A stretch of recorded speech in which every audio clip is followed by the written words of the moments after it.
Pose with the fans. Pose with the pose with the pose with the fans. Pose with the pose with the pose with the fans. Fans. Pose with the fans. Pose with the pose with the pose with the fans. Pose with the pose with the pose with the fans. Fans.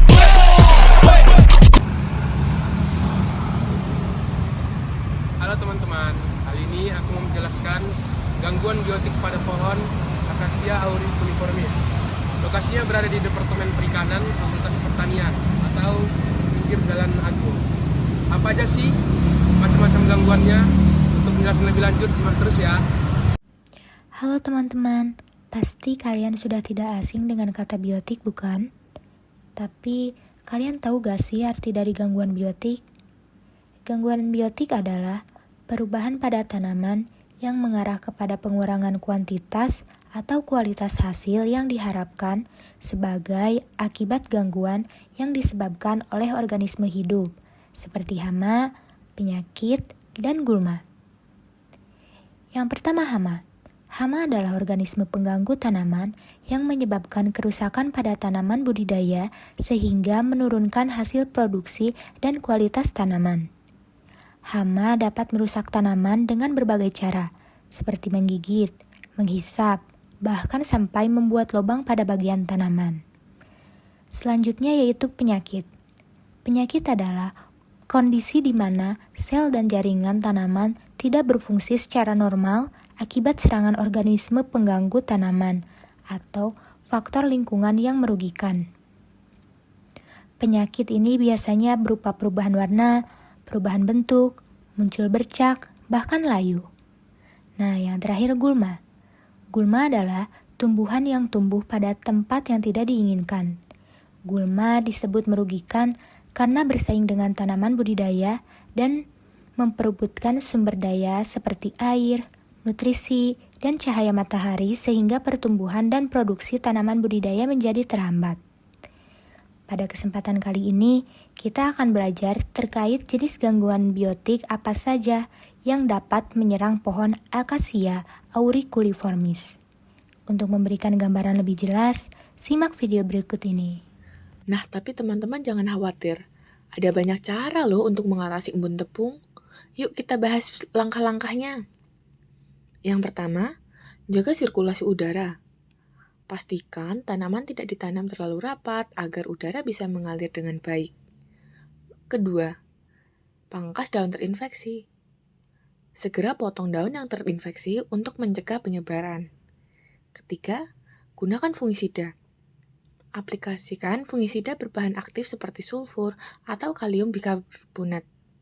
Ini ampuh untuk mengatasi jamur. Keempat, berikan nutrisi seimbang. Pupuk yang tepat membuat tanaman lebih kuat melawan serangan penyakit. Dengan langkah-langkah ini, kita bisa menghentikan serangan embun tepung sebelum menyebar luas. Sekarang, setelah kita membahas tentang embun tepung, mari kita beralih ke masalah yang lain yang sering mengintai tanaman kita.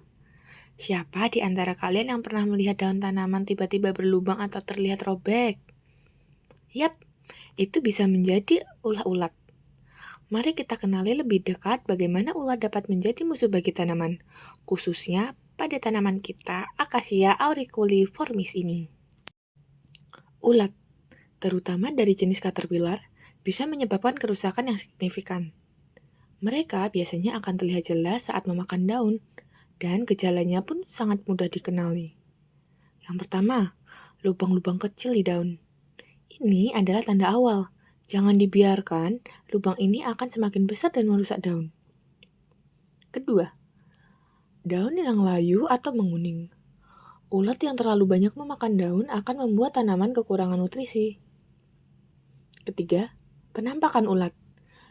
Jika kalian melihat ulat berwarna hijau atau coklat, berhati-hatilah. Ini adalah tanda bahwa tanaman mungkin sedang terancam. Sama seperti embun tepung, ulat ini bisa sangat merugikan, terutama jika kita tidak cepat tanggap.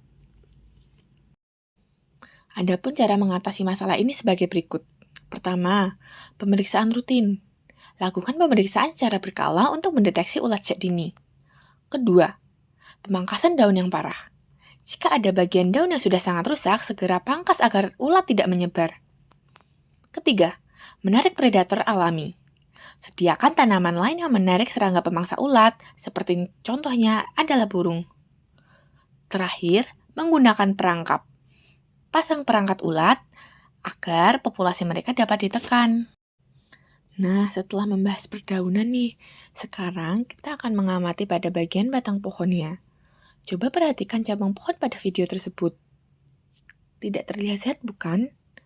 Cabang terlihat lebih pendek dari cabang lainnya dan terlihat jelas kayu bagian dalamnya. Kerusakan tersebut bukan seperti disengaja untuk dipotong, melainkan akibat aktivitas rayap yang menggerogoti batang tersebut. Akibatnya, batang menjadi keropos dan terbentuk lubang yang menyebabkan kayu mudah hancur. Hal tersebut juga berpengaruh terhadap penurunan kesehatan dan stabilitas pohon. Lalu, bagaimana sih cara mengatasi hal tersebut? Hal yang harus dilakukan apabila batang sudah dimakan rayap adalah melakukan pemangkasan pada bagian batang tersebut. Gunanya apa sih harus dilakukan pemangkasan? Jadi gini, dengan melakukan pemangkasan, kerusakan tersebut tidak akan menyebar ke bagian lainnya, sehingga tidak akan lebih banyak lagi bagian yang akan mengalami kerusakan. Lalu, untuk mengendalikan populasi rayap agar tidak semakin banyak, dapat dilakukan dengan menggunakan predator alami, serta penggunaan pestisida sebagai pengendalian dengan bahan kimia. Sementara untuk langkah pencegahannya dapat dilakukan pemeriksaan secara berkala untuk mendeteksi keberadaan hama dan juga penyakit pada sebuah tanaman. Dalam pencegahan hama dan penyakit, sangat penting dilakukan pemeriksaan secara berkala untuk mendeteksi keberadaan hama dan juga penyakit pada sebuah tanaman. Diperlukan juga pencegahan penyebaran dengan memangkas atau menghilangkan bagian yang telah mengalami kerusakan. Sementara itu, untuk mengendalikan populasi hama dan penyakit, organisme hayati memiliki peran penting sebagai predator alami. Contohnya, seperti burung dan laba-laba yang dapat mengendalikan populasi ulat daun, serta jamur dan bakteri yang dapat mengendalikan populasi rayap dan patogen penyebab penyakit embun tepung. Penggunaan insektisida juga dapat memusnahkan kelompok hama dengan penggunaan yang sesuai.